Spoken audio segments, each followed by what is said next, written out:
He llamado a esta columna el caso Gamow, Gamow, en referencia a la persona que no aparece en esta historia, a la persona olvidada en esta historia. Pero bueno, veamos la historia y luego sabremos de qué estamos hablando. Estamos en el año 1964.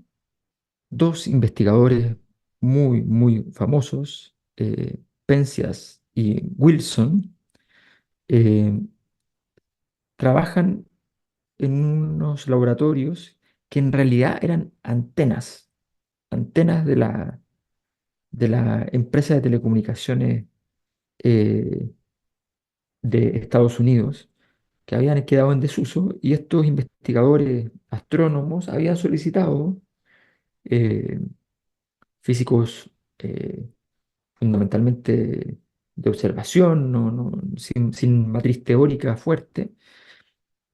Ellos habían solicitado a la empresa esta que había dejado en desuso la antena que si le podían permitir usarla a ellos y se las donaba a ellos para que ellos pudieran armar un laboratorio, armar un radiotelescopio, por decirlo así, ¿no?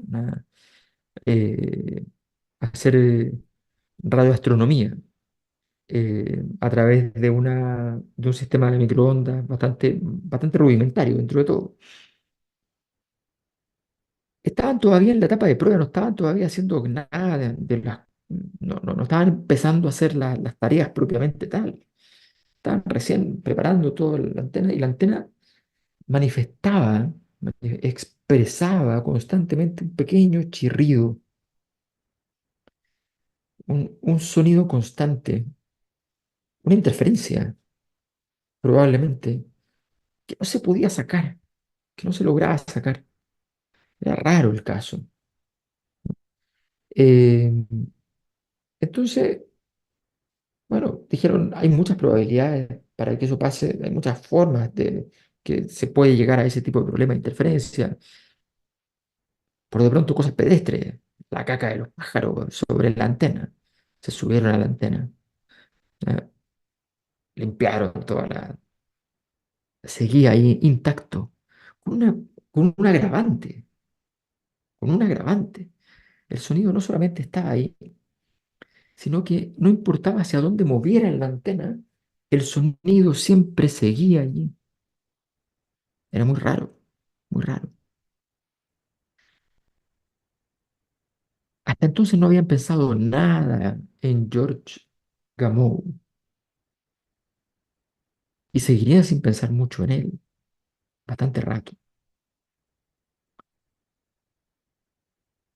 La cosa es que luego de descartar que imanes u otras interferencias pudieran estar alterando los resultados, decidieron publicar lo siguiente. Mire, tenemos una antena, la antena hace tal cosa, y hemos encontrado en todas las direcciones hacia donde nos movemos, todas las direcciones, nos encontramos con la misma radiación, la misma que pensamos originalmente interferencia, la misma radiación. Exactamente a 3 grados sobre el cero absoluto. El cero absoluto son menos 273 grados Celsius. Esto estaba a 3 grados Kelvin, que vendrían a ser entonces menos 270 grados Celsius. Menos 273 significa que no hay movimiento alguno, es el frío total, el frío absoluto. Y el frío significa que no hay movimiento de los objetos. Bueno, estos autores publicaron su artículo, eh, y el artículo les generó mucho impacto, ¿ya? Eh, en su momento, la primera vez que lo presentaron, no, no fue un gran impacto, pero la verdad es que se le acercó a alguien y les dijo, oye, pero ustedes no han pensado en Gamow. Estos tipos no sabían ni siquiera quién era Gamow. Me refiero a Arno Penzias y Robert Wilson. Dice la leyenda que no tenían ni idea quién era. Pero bueno, quién es uno para decirles que sabían. Pero la cosa es que no habían pensado un segundo en Gamow. Y le dice, pues, ¿y por qué habríamos de pensar en Gamow? Bueno, porque él predice que si es cierto la teoría de la expansión del universo, más conocida coloquialmente como el Big Bang, si eso es cierto, entonces el movimiento de la expansión tendrá un ruidito que más o menos va a ser de 3 grados en los 3 primeros grados desde el cero absoluto. Es decir, la radiación de fondo del universo, la radiación del movimiento, la radiación de todo lo que es el universo en su proceso de expansión, el sonido de esa expansión, el sonido del universo en esa expansión, tiene 3 grados Kelvin. Y entonces ellos quedaron maravillados. Habían descubierto algo que además era muy importante. Eh, Esto fue una de las pruebas más importantes para pensar que el Big Bang efectivamente es el origen del universo. Eh, y entonces esto significó eh, que la relevancia de estos dos autores creció de manera extraordinaria, extraordinaria. Eh, y esto significó un premio Nobel para Penzias y para Wilson. Eh, Hasta aquí todo bien o más o menos bien, porque la verdad es que a veces uno se encuentra con cosas importantes, pero, o sea, se encontraron de casualidad con una cosa importante. No son culpables de eso. Nunca entendieron que lo que estaban midiendo era realmente algo en el universo, nunca lo pensaron siquiera como una posibilidad, pero bueno, finalmente lo publicaron y resultó que alguien les dijo las claves para entender, ¿ya? Y citando a Gamow.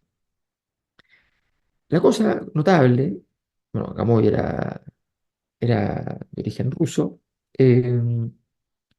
Entonces, lo interesante es que el año 78 el comité del Premio Nobel reconoció a Penzias y Wilson por su aporte a la cosmología, entregándole entonces el premio a estos dos eh, investigadores.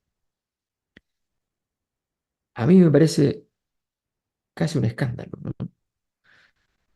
Se le podía entregar a ellos dos, se les podía entregar. A veces el azar y la suerte es tan grande que bien vale que se le premie. Pero Gamow estaba vivo, se le entregaba a los tres y no pasaba nada. O sea, la magia, la maravilla de haber predicho una cosa así, de haber pensado en eso, la maravilla que significa. Y de pronto que te digan, que no te digan nada, que no te mencionen. El premio fue el 78, decía. Los descubrimientos fueron en los años 60. La teoría de Gamow es del año 40. O sea, es una cosa sorprendente. Gamow se merecía esto y mucho más. Y por eso le llamamos el caso Gamow. Este apunte tiene letra chica. Va a haber una parte 2 porque de este descubrimiento se deduce una cosa espeluznante, contraintuitiva, imposible de ser aceptada por nuestra visión actual y sin embargo perfectamente compatible con la Edad Media. Con eso los dejo. El caso Gamow 2 será entonces